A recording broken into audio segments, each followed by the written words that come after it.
Thank you. Go. Good morning. My name is Beth Hamilton, and I am the Executive Director of the Connecticut Alliance to End Sexual Violence. We are a survivor-led and survivor-centered No, I'm sorry. Don't apologize for my eliminating mistake. sexual violence in our state through education, legislation, advocacy, trauma-informed care, and a statewide network of support for victims and survivors. Our member centers, some of whom are represented here with us today. Much louder, sorry. Our member centers, some of whom are here with us today, provide 24/7 crisis intervention through hotlines, counseling, support groups, and in-person accompaniments in advocacy, in hospital, court, and police settings. Our legal services team provide no-cost legal services and representation to victims in both civil and criminal court, and our post-conviction victim advocates support survivors whose perpetrators are being supervised in the state's parole and probation sex offender supervision units. We are here today as advocates, survivors, and community leaders urging the legislature to support two critical issues impacting survivors in our state.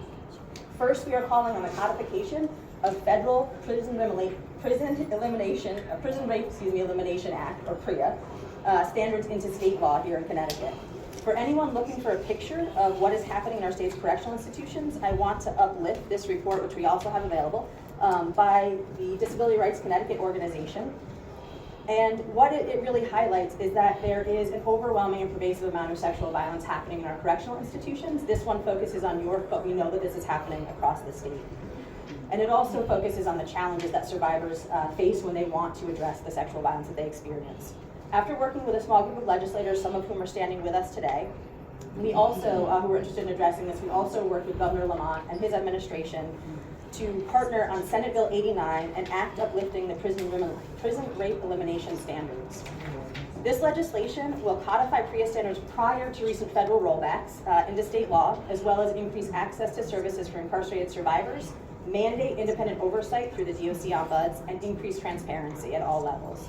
We are also advocating for reform of Connecticut's non-disclosure agreement laws to limit the use and enforceability of NDAs that silence survivors, enable harm, and block accountability. We want to be sure NDAs don't hide patterns of abuse and that there's an actual pathway to address retaliation as an unlawful discriminatory practice under state law. We need to align Connecticut law with modern standards. Right now, there are 15 other states who have some form of NDA restrictions based on sexual violence. So I want to start out today by introducing Representative Eleni Kairos-DeGraw, who is a co-host of this event with us, because it gives me the opportunity to, here on this side, sorry, to uplift her and extend my gratitude for her. She's been an ongoing champion and leader around these issues. She's always willing to stand with survivors, both in her district and here in Hartford. We've worked with her to support individual survivors in her local community, and we also worked with her to partner in addressing systemic challenges with how our state responds to sexual assault crimes. Thank you for co-hosting this event with us and being a truly wonderful ally. Good morning, and thank you so much for joining us today. I want to start out by acknowledging that every day is difficult for survivors. I am one, and when we stand here and we talk about these issues, it can be very triggering for people, so I want you to do as much as you can to protect yourselves, engage in self-care, and just remember that this is really difficult for all of us to talk about. It is so critically important, the work that Connecticut Alliance to End Sexual Violence does, and they have moved our state forward in protecting our survivors over and over again. I am so grateful for their work, especially on this, because we have seen, even in the last few months, how difficult it is for women in prison, and especially seeing specific cases. I would like to acknowledge Representative Ann Hughes, who led a group of us into pushing forward, especially around one specific survivor who was unfortunately moved out of state. We were able to have her moved back in state because we thought that it was probably a penalty to her for coming forward. And I think that as we move forward with all of this legislation, we have to remember the women that are at the heart of this, sometimes men too, but we have to remember those individuals, because sometimes we lose sight of the fact that this really is about people. So I'm keeping my comments short today because I have so many wonderful colleagues who are going to speak to the importance of this bill. And I just want to say thank you again to the Connecticut Alliance to End Sexual Violence for all of their critical work when it comes to supporting survivors. Thank you.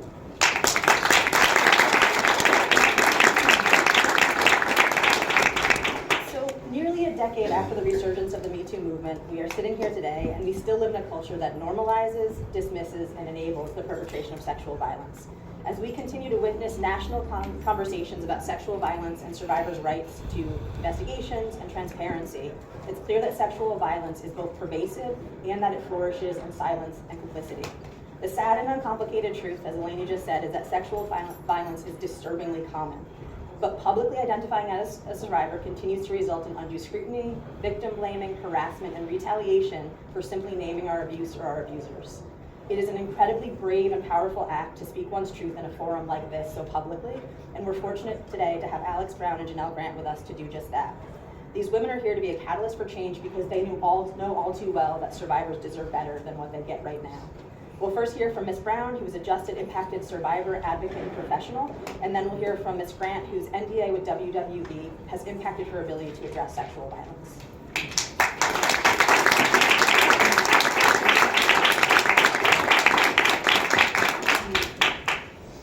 Good morning, everyone. Thank you for being here. My name is Alex, and I am one of the many people who experienced sexual abuse while in custody of the Department of Corrections. I am here today because what happened to me was not an isolated incident. It is a part of a documented pattern of abuse that the state of Connecticut has failed to prevent. Sexual abuse in prison is a systemic issue that has been minimized and ignored. For those of us who carry its impact, the harm can be lifelong, and it's compounded when the systems responsible for safety fail to act.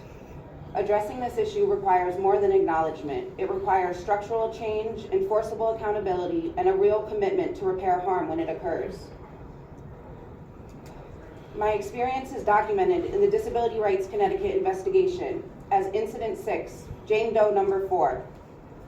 I am not here to relive what happened. I am here to ensure the findings in that report are understood as lived realities.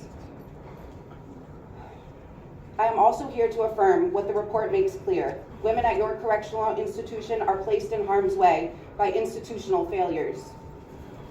When I was incarcerated, I was entirely dependent on the Department of Correction for my safety. Women at York remain in that same position today. Many lack meaningful protection, confidential reporting options, or assurance that speaking up will not lead to retaliation.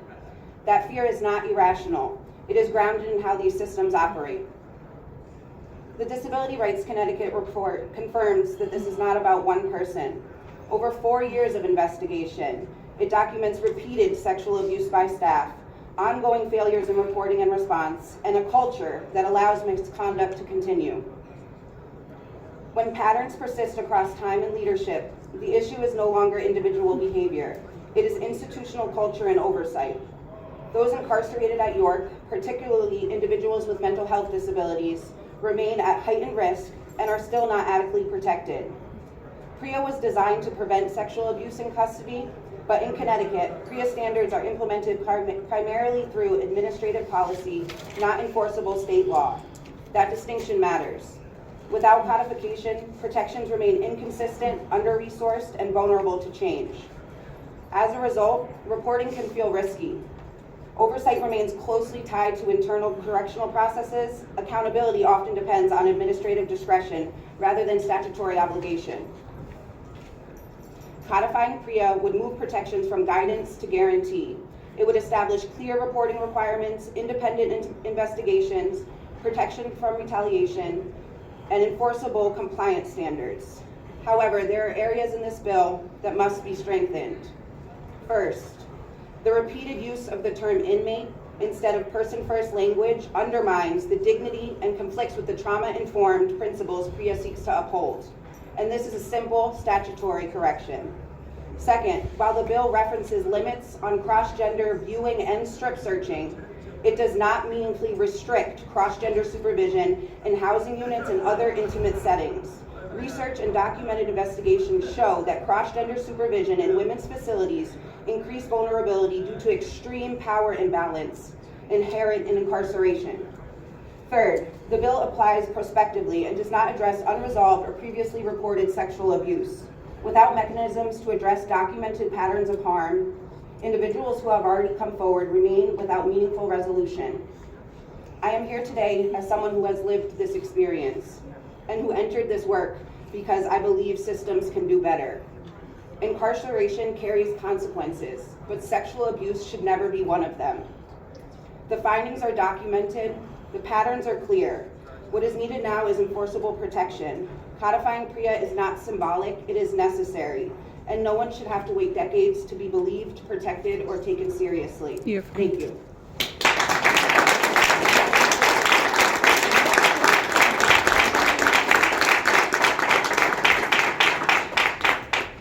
And now I'll welcome up Janelle Grant.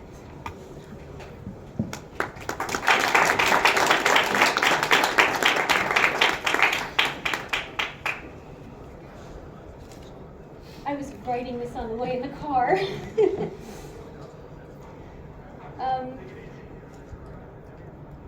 Wow, I'm a little taken aback.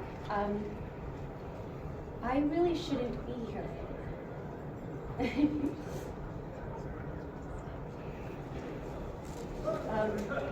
By a series of miracles that I can't account for, I'm alive today. Whew. On June 15th of 2022, my life was rewritten into someone else's storyline. And I was globally outed in the Wall Street Journal. I got a call that I didn't expect on the day of a very big meeting of a new job I had.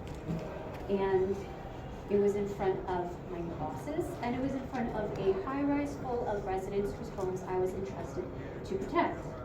So imagine me getting a phone call I didn't expect saying that at any minute the Wall Street Journal would be publishing a story about me, Vince McMahon, and a non-disclosure agreement. I was told, if anybody asks me about this, I can't make a comment, I can't acknowledge it, I can't say I'm not okay, and if anybody approaches me, I can't acknowledge years of life to people who saw me live it. And it was like somebody said prior to my home, potentially with me still inside of it. So I blacked out and I ended up in a closet with a belt and a stool placed under a metal rod. And thank God somebody saw me and stopped it. But that is the life wreck and the mental health impact of this particular NDA. Oh my God, I wrote, stick with me, I'm going somewhere with this. Okay, so why am I here today? The people and organizations that have supported me when I was the loneliest person on planet Earth, when my life got decimated in the Wall Street Journal, with them I would not be here. And one of those people is Beth Hamilton. I read something she wrote and it helped me. And around the holidays, Thanksgiving, I reached out to thank her. And so the act of just saying thank you, like a human to human moment, a phone call, when that leads to this moment, me being here, it feels like something in history is about to play out differently. It feels like the world may be signaling it's ready to change, like when somebody shows up to talk about NDAs. Workplace safety depends on transparency, because when employees cannot speak, patterns can't be seen. When patterns can't be seen, they can't be stopped. When they can't be stopped, harm spreads. When an NDA is used to conceal dangerous behavior, it simply relocates the harm to the next employee, the next office, the next victim. No one should be required to trade silence for accountability, and no workplace should be able to become safer for an institution than the people inside of it. So for years, I have watched my life play out outside the window, and I am serious when I tell you I went outside 10 times last year. That is the level of threat, that is the level of feeling unsafe, that is the level of power that I am on the other side of. With this NDA, I promise you, I have seen some of the worst in humanity, and I have seen some of the best colors ever in people. And that is also why I'm here. I might be leaving here the same way I arrived, which is deeply struggling, financially devastated, no family, isolated, but right now I'm in a dress, and I'm smiling, and I'm standing in front of you good people who are willing to take a few minutes of your life and listen, and I thank you, because I'm about to take you on a little bit of a ride here. Okay, I mentioned coercive control in my statement originally. I want to offer that as something to help you immediately. It's a tool that somebody gave me, 6 words, coercive control, it happens in increments, it changed my life. It empowered me, suddenly I had words, incomprehensible moments in relationships. It made sense. Why questions suddenly were not like, they didn't sting, they were just something I wasn't about to answer because I understood person-to-person relationships, person to workplace, and person to world. Seriously, turn on CNN and just use a coercive control tactic and point it out. So, with this one NDA, as I said, there are a lot of people living and working here in Connecticut. This one broke the hamster wheel. But whatever you do going forward, the decisions that you make, let this be your number one cautionary tale of what you do not want under an NDA. There are, just as an example, 5, we'll call them intersections, lanes of traffic associated with this NDA. You have a federal criminal investigation by the DOJ. You have an SEC investigation with criminal penalties. You have a shareholder derivative suit with a trial scheduled for June. You have a Second Circuit decision about the crime fraud exception that resulted in a loss of attorney-client privilege, and my civil suit. My God, that's one big pileup. So this NDA was a tool that Vince could use to justify anything while I remained in a system of exploitation, and actually in a position for anyone to exploit me.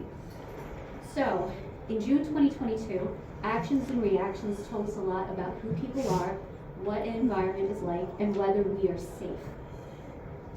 The company reached out and requested that I make a joint statement that this was a consensual relationship, and that they wanted to know this to the extent that I needed or wanted something, aka more money on the table.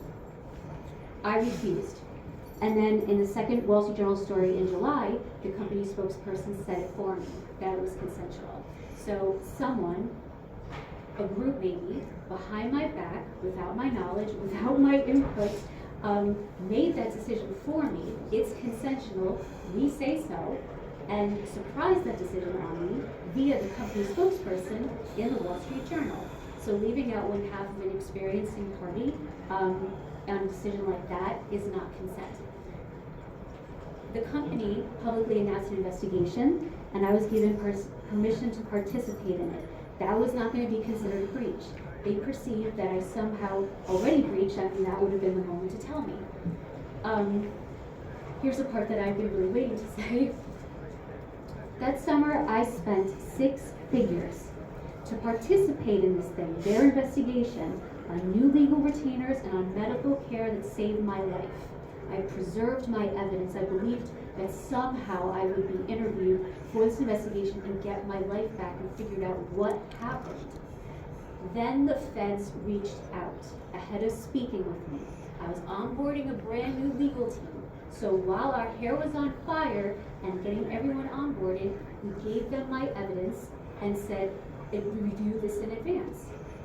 Based on that objective review of hard evidence, communications with people across the company, and that includes leadership then and now, the feds informed us that this was now a covert investigation into human trafficking and the criminal misconduct of WWE, Vince McMahon, and this NDA. These are matters of both public safety and public interest.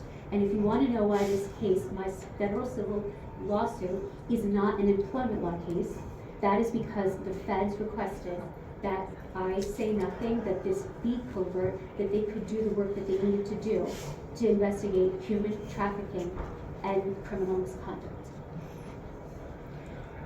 So, while I was preparing to participate with the DOJ and the SEC and the company's independent investigation, the company's was closed without speaking to me, and I couldn't share that with anybody. I'm under an NDA. So I'm just gonna speed skate like the Olympics through 2023 because I promise you, this keeps building up. There are people living and working in here in Connecticut, and there is a headquarters in Stamford, Connecticut right now that is full of intimidating people that I care very much about. 3 years and 5 law firms cannot get answers about who, what, when, where, or why I breached. If anybody perceived it, they haven't shared it, and I felt like I was being punished for even working with the feds. In March of 2023, I got 2 things from the SEC. I got a subpoena, and I got whistleblower status. 3 days late, well, a couple days after that, forgive me, Vince McMahon and Ari Emanuel suddenly appeared on CNBC to announce a deal of Endeavor and WWE, so coloredly the most surprised person on planet Earth.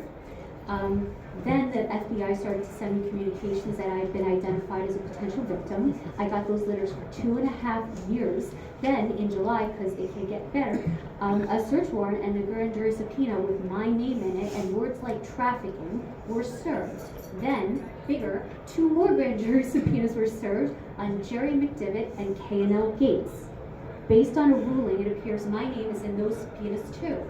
So then in September of 2023, the company paid for my participation in the federal investigation. I was out 6 figures. This was a lot more. So if anyone postures like this isn't serious, they spent some serious money on it.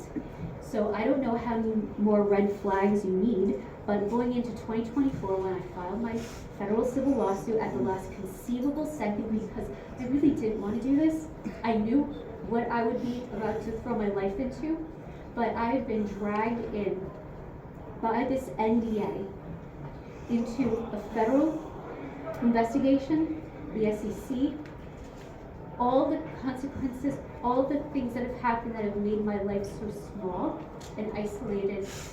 I didn't start that. It's like it found me. I put myself in the shoes of everyone I knew, everyone I worked with, anyone who lost a job, has been intimidated, who's told something, got no answers. I put my name and my face on it. And by the way, my face, that's my work photo, because that's the audience I needed to reach, to tell them whatever you may have been told before, here I am. So, I could not have lived this truth bigger with that swan dive into the world. And in 2024, actions and reactions continue to tell us who people are, what environment is like, and whether it's safe. I encourage you to ask yourself, how should a reasonable person and a reasonable organization respond to my filing when it mirrors a federal and criminal investigation? 2 examples, and keep in mind, these are corporate leaders who knew me by name, by face, by office location, by emails, by text, by casual conversation. First, during this federal investigation, a love letter was reportedly found on a corporate laptop and published in the New York Post. The article also rewrote my life. Again, this was a public humiliation and an intimidation of a person who gets letters from the FBI that say victim, and it's also witness intimidation, discouraging others from speaking out, speaking to, or even associating with me for fear of their own well-being and their families. And in the summer of 2024, reporters and viewers noticed there were parallels between the storyline that unfolded for several months on television and my situation. So, does it look like we work in a safe environment when the destination point, if you're hurt, is weaponized use of your experience on live TV every Monday night for months? By their actions and by their reactions, this says a lot more about current leadership than it says about me. So, how do we make change in the world? By showing up in it, especially when it's a tough conversation. To the board of TKO, if you didn't know this part of your origin story, now you know.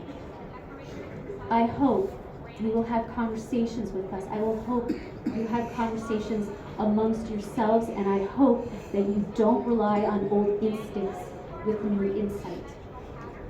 All of you have some say in how my life turns out from here, including how quickly I may be able to move on and find help and healing. And leadership perhaps means stepping into the unknown, listening and discussing things, even when they're hard, being willing to take first steps like we are all right now here today. I mean, this is the second time I've ever even spoken about this. I would have thought there would be one more time by now, right? But it's been the feds and you, so thank you. And in conclusion, because speaking of healing, there are organizations like the Alliance who are willing to help people like me. And I'm committed to paying it forward and supporting others as they have supported me.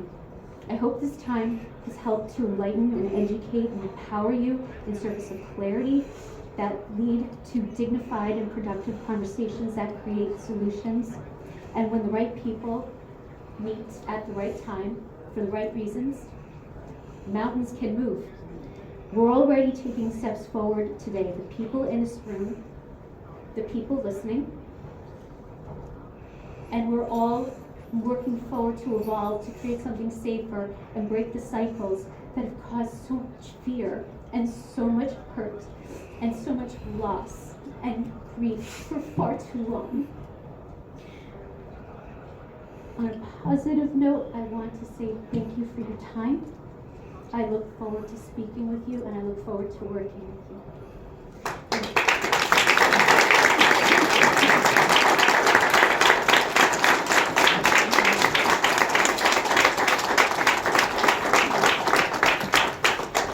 So now we're going to hear from some legislators. There's a group of folks who have continued to be, not just this session and not just today, but year after year, showing up to improve Connecticut's response to sexual violence.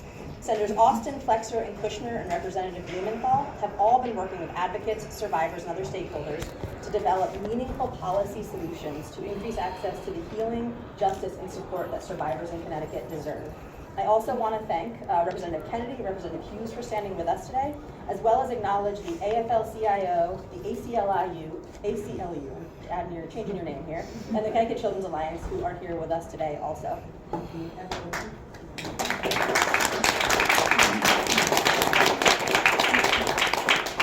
So, good morning, everybody. So, a lot of people talk about today's work that would be done on the Prison Rape Elimination Act. I think I'm the only one here that worked in the Department of Corrections for 21 years. And in my tenure in the Department of Corrections, I started in 1989. Around 1990, 1991, my family member was molested.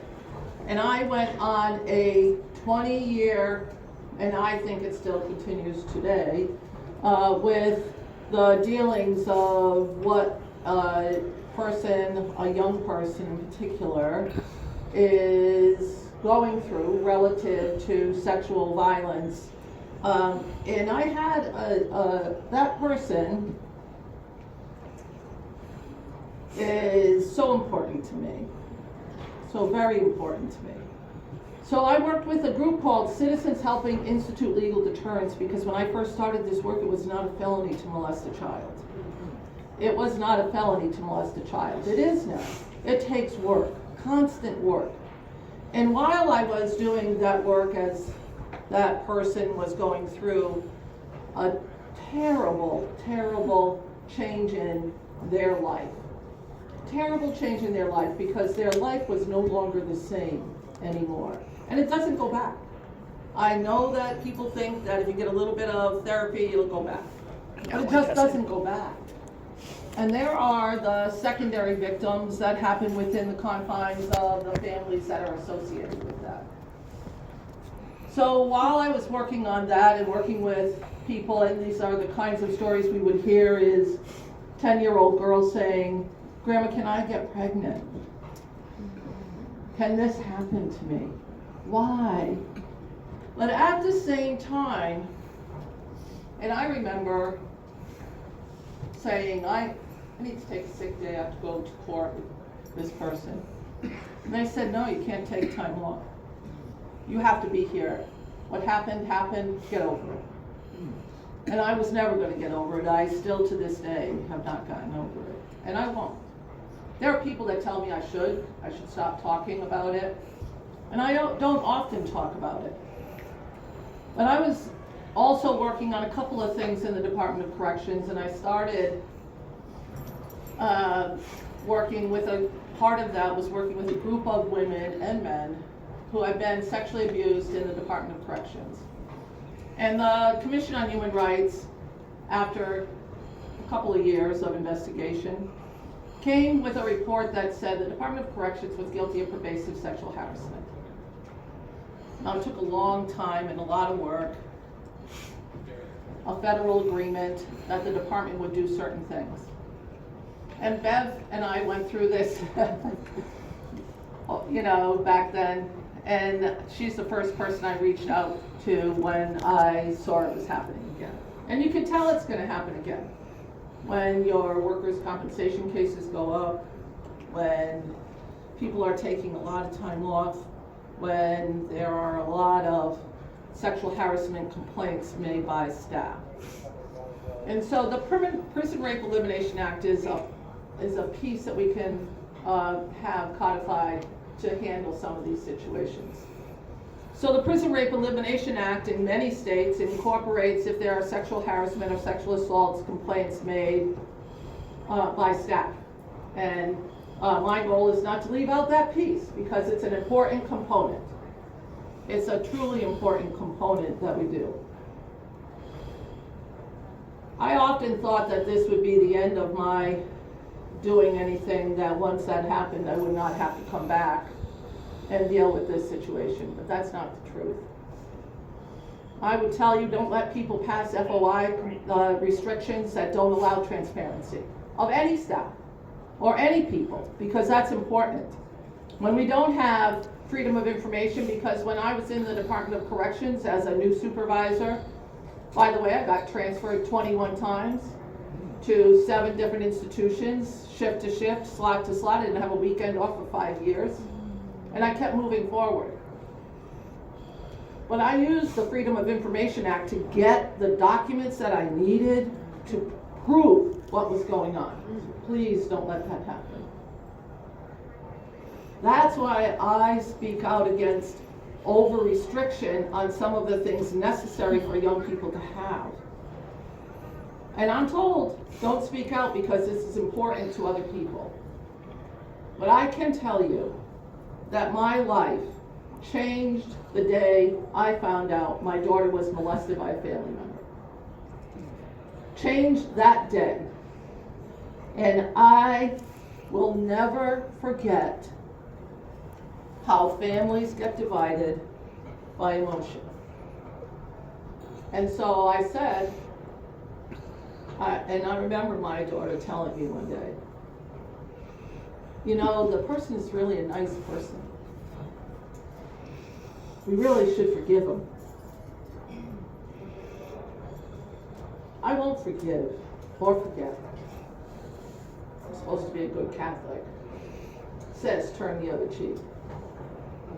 But I never have forgiven, and I never have forgotten. And I work every day to make sure that we don't have these situations happen. 80% of the women who are incarcerated have pervasive chronic mental illness. And we still today have not put the money in to provide the medical and mental health staff. You can say it shouldn't happen, but if we're not going to put the money in to provide the staff, then you cannot complain about it. You cannot complain if you don't provide the resources for people to have access. When we say that the Prison Rape Elimination Act, we codify it on our state statutes, it says by what the federal government says. Well, the federal government changes. So let's codify it in our statutes, word for word, for what it should be. Include staff, so we're not leaving anybody out, and make sure that happens. Human trafficking. So after a child gets molested, they're confused and they're hurt. And guess what? They need help. And if we don't provide mental health for those people and provide them with the resources that they need to get better, then it takes years, and sometimes they don't. So I want to thank you all for being here today. I appreciate your story, and I appreciate your story. And I could talk for hours on the consequences of what happened, but it doesn't matter. Let's fix the problem once and for all. Let's codify the Prison Rape Elimination Act. Let's make real consequences for hotels and motels that don't report human trafficking. Let's stop chewing around the edges. And let's make sure that we listen. If you look on Facebook, a social media I hate, because often they say mean things.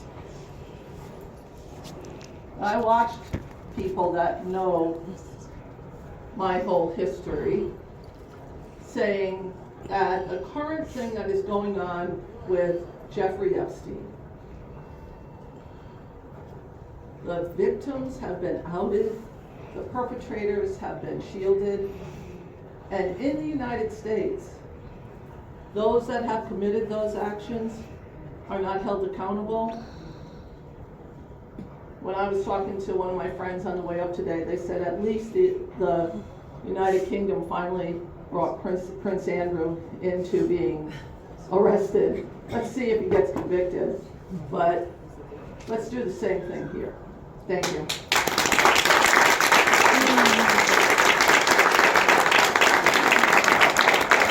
Before you leave, I want you to read some of my articles. I write about I'm institutional Senator Julie abuse. Kushner, the Senate Chair of the Labor and Public Employees Committee, and we have raised the concept and we'll have a public hearing March 3rd on the limitations that we want to put on non-disclosure acts, non-disclosure agreements. Before I say anything, I want to talk about Alex and Janelle and how important it is for you to come here today and tell people what happened to you.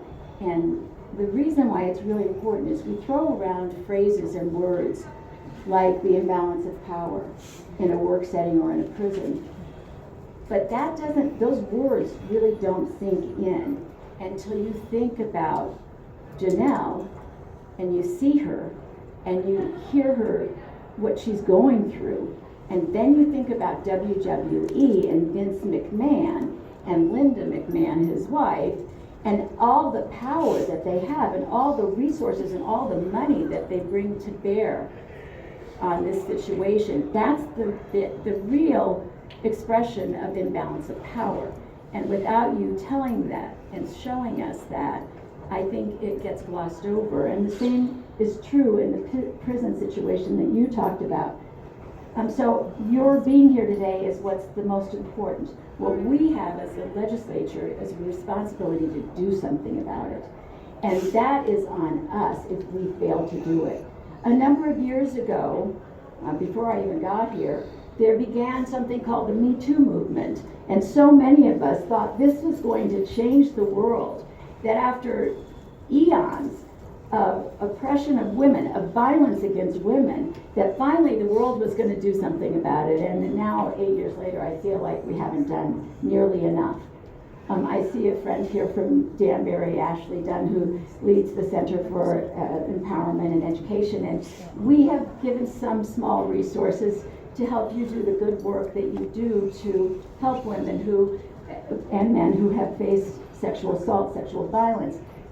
But we have to stop it. That's our job.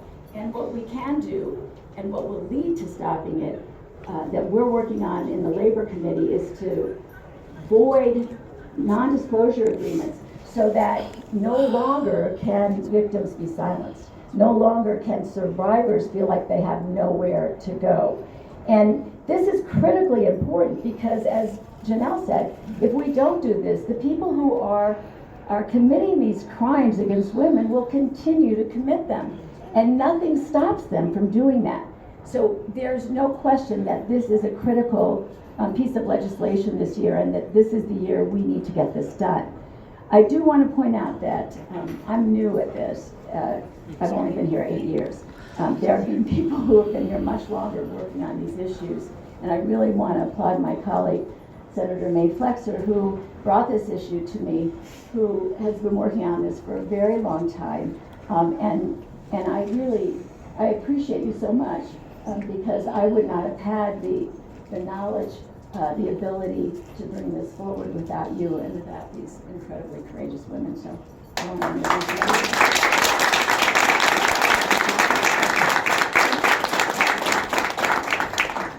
Good morning, everyone. As Senator Kushner said, and what a kind introduction. My name is May Flexer. I'm a state senator from the 29th district, and I am incredibly grateful to be here this morning. I want to, like Senator Kushner, applaud Alex and Janelle for their incredible bravery coming here this morning and telling their stories and trying to lead a movement so that what they experience doesn't have to be the experience of other people moving forward because of these broken systems. And these broken systems are only going to be changed because of the work of organizations like the Alliance. And I want to thank the Alliance and Beth Hamilton and all of her member organizations for the incredible work they do day in and day out, 24 hours a day, 7 days a week. Hearing the stories like we've heard this morning from Alex and Janelle, and supporting those victims and turning them into survivors, and coming here and working with legislators like us to make real change. The stories you've heard this morning have demonstrated how broken some of our systems are, and how power rules in so many Move places. this so you can sit. And it is incumbent upon us as legislators to do whatever we can to equalize that power, to stand up for the sorry people if who I'm taking have these the room. experiences and feel alone, who feel silenced, who feel like their power has been taken away from them by the powerful. I'm very grateful to have the opportunity to work on legislation like the legislation we're talking about here today. I want to compliment my colleagues like Senator Austin and Senator Winfield and the great work that Ombudsman Ward is doing, that they're doing on the Prison Rape Elimination Act. And specifically, I'm working with my colleague Representative Blumenthal and Senator Kushner on the NDA ban here in Connecticut. Non-disclosure agreements or non-disparagement agreements or whatever new name the powerful can come up with to describe them do nothing but silence victims and make it so abuse continues in the workplace.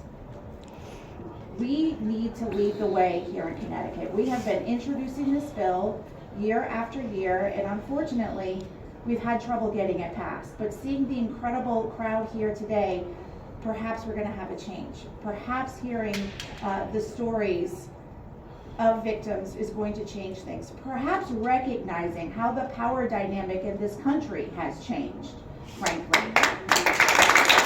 will change things.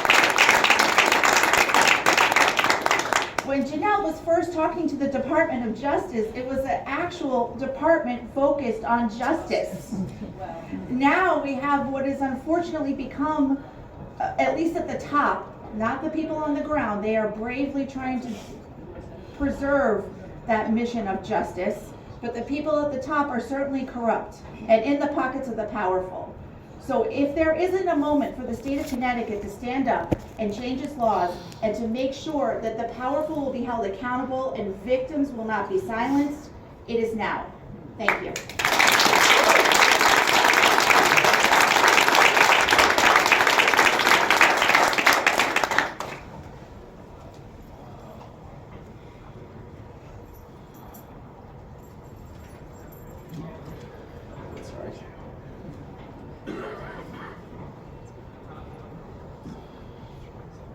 Thanks everyone for being here today. It's my honor to join such amazing and strong group of advocates, survivors, and legislators who've been working on this issue, many of them for a very long time. My name is Matt Blumenthal.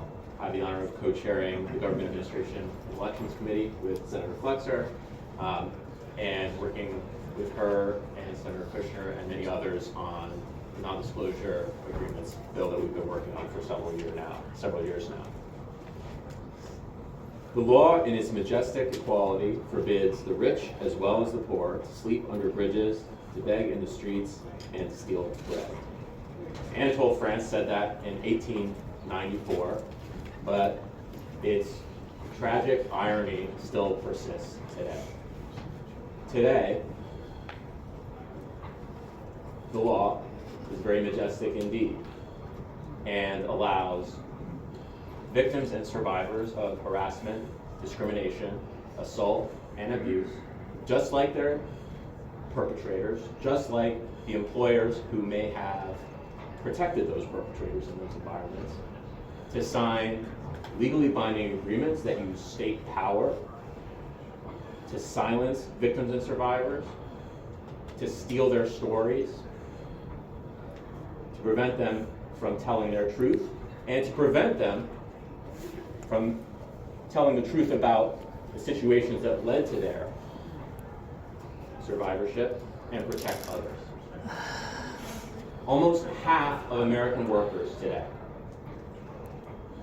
sit under a non-disclosure agreement of some kind. Many of them signed at the point of employment, before they even know anything substantive about their workplace, before they have any idea that they may be subject to harassment, discrimination, or abuse. Before they may know, by the way, that there are other people in that situation of employment who have been forced to sign NDAs so that they can't tell about the harassment, discrimination, and abuse that they have suffered. My colleagues and the survivors we've heard from today and the advocates we've heard from today have put it quite well. We are talking today about power. And if we don't acknowledge that power, we will never be able to make the law do justice. And so I am very hopeful that this session, we will be able to enact Will we a be able to ask strong questions at the end? law Will prohibiting you press? the Yes. sorts of Adam non-disclosure cleared me. agreements that have silenced survivors across the state and this country. Other states have done it. The sky has not fallen in those states. Survivors have been able to continue to seek Thank and you. obtain justice. Employers have not fallen to the ground. We have the ability to enact strong legislation here.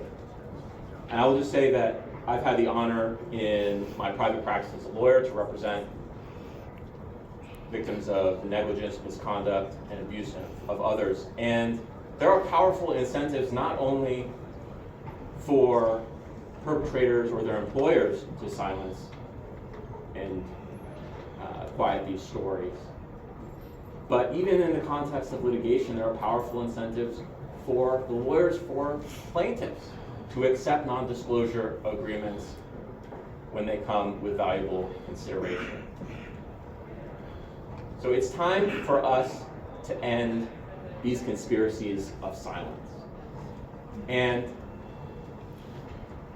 I am hopeful that with perhaps the most famous conspiracy of silence finally being shown and played out on the public stage, we can finally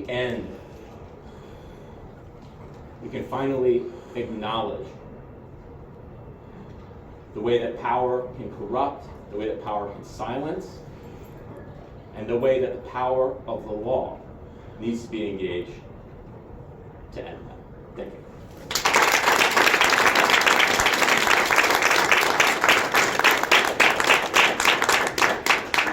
Thank Representative Collins-Main for joining us up here today. And finally, I'm delighted to be able to introduce to you Department of Correction Ombud, Mr. Devon Ward. I'm so thankful. I'm sorry. Wonderful. I'm so thankful to him for his dedication to improving the systemic response to not only sexual violence, but many other issues within carceral settings in our state.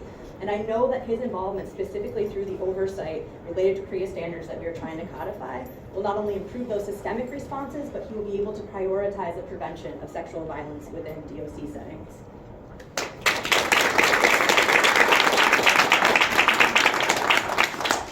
Good morning. I want to thank the Alliance, to the survivors who are sharing their lived experience today, and to lawmakers who understand that this is fundamentally about dignity and accountability. When the state takes custody of a person, it takes custody of their safety. Incarcerated people can't remove themselves from danger. They cannot choose a safer environment. They cannot walk away. They are entirely dependent on the system. That dependency creates an obligation, legally, constitutionally, and morally. Sexual violence in custody should not be considered commonplace. It is not inevitable, it is preventable. And when it occurs, it reflects a failure of systems, not a failure of survivors.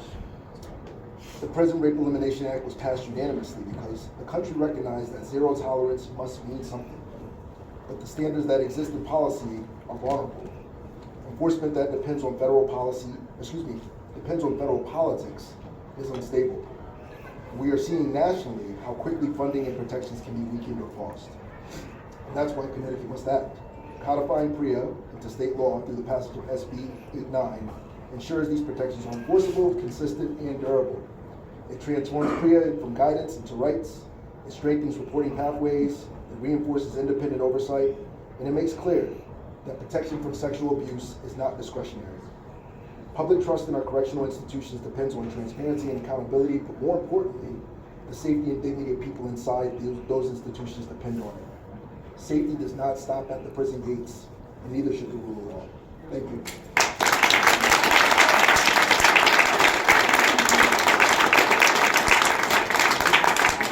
So with that, we're going to wrap up. I want to thank you for joining us this morning. For the press who are here, I want to take a moment to also say that it matters more than you will ever know how to cover stories about sexual violence. You might not always see it, but there are ripple effects from that coverage that impact survivors, families, and communities across our entire state.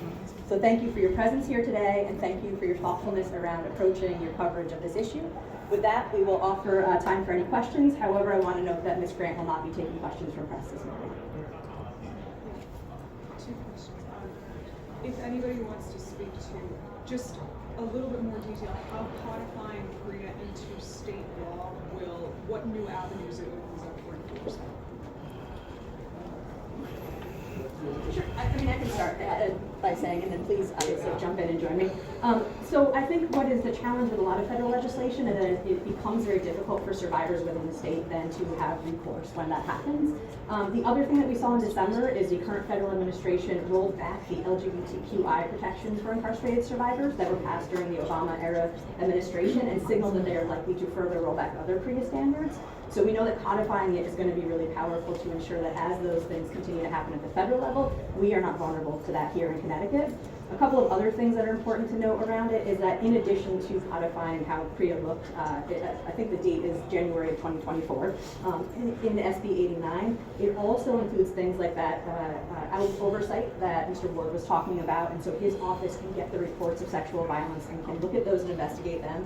It also ensures that survivors have access to community-based sexual assault crisis services like ours, which is not a given right now that survivors have that. And it also includes much more reporting. You heard Senator Austin talk about the fact that PREA does a little bit of requirement of reporting to the feds. This would broaden that reporting and include things like she shared in terms of staff also experiencing sexual harassment and sexual violence. I would just add that the Department of Justice, they cut the National PREA Resource Center, which is the hub that facilitated the implementation of audit standards. And so with this bill and the oversight position added to my office, we'd be able to really have a lot of those audit standards and a lot of that data here in state to ensure proper oversight of DOC's PREA compliance. So that's what other features are important. One other question regarding the NDA bill. Is that bill, is it a ban on all NDAs, or is it specific? Is it different than the NDA bill that's been in the past? So sorry. Yes. The NDA bill that's being proposed, is it different than the ban on all NDAs that's been proposed in the past? Is there something specific in it this time about sexual harassment?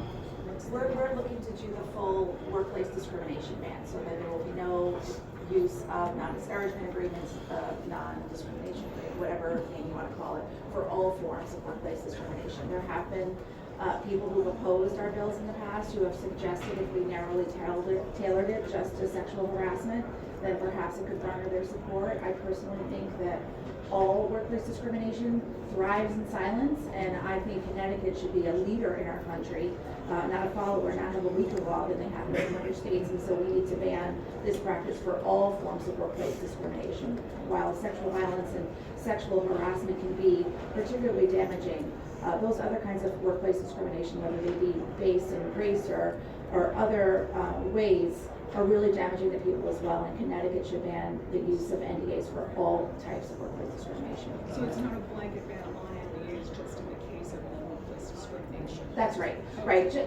And for clarity, you know, this is not about when you take a job or when you're in a job being asked to sign that you can't share company secrets, that you can't share proprietary information. This is about that you can't share your experience being a victim of workplace discrimination. Thank you. How about situations of not involving employment? So NDAs put in place for private individuals. Will those be covered? What do you mean, like an NDA put in place with private individuals? Are you talking about if you have a private Yeah, a situation? perpetrator and someone outed the person and they sued them for defamation, and they put an NDA in order to, you know, stop the person from talking, got them to spend a lot of money defending themselves, and the only way to stop this was to sign an agreement saying, I will not talk about this anymore. Would those be covered also? We could look at something broad. Yeah. Okay. The one in the labor committee is not. It's just right now, the one we're looking at right now is just expanding our existing statutes that have to deal with the workplace, because the bill is being introduced in the labor committee. But you said you can look at something We can broader. look at something broader. Okay, and the other question is, would it be retroactive, or is it only going to be going forward? It would have to be yeah, prospective.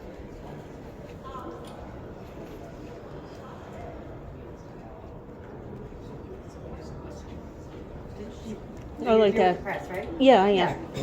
Hi, I'm with an online newspaper. I got approval from Adam, so I am press. But for 20 years, I was a victim begging for help. Didn't get it. And I'm so glad you guys are doing the ADA issue.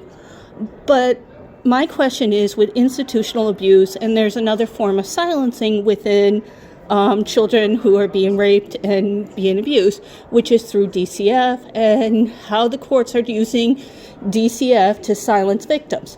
I've actually had an AG who told me we had the right to treat rape victims like criminals. Nancy Mace is talking about it.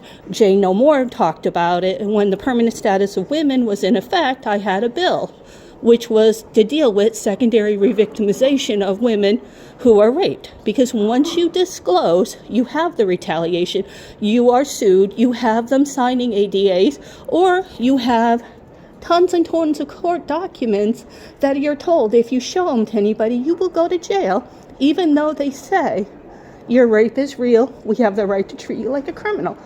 What are you going to address about secondary re-victimization, which is what happened to the boys who are now in their 50s in Litchfield, where I busted that case, and nobody even would have known it. We wouldn't have had a day of healing. We would have had a memorial for a pedophile.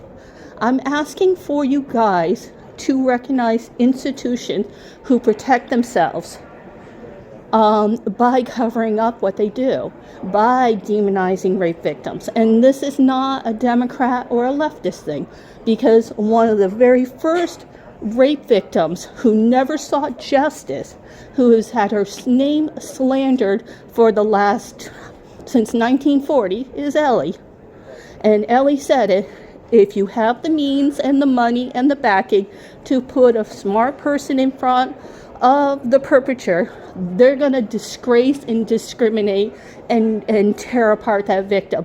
And to this day, especially if you're in Greenwich, because you see all those rock walls, because that's where Ellie was raped, and she was thrown over the bridge, and there's a big sign that says rocks are falling. We have movies disgracing her. We have history disgracing her. And it is institutional abuse that's gone through history.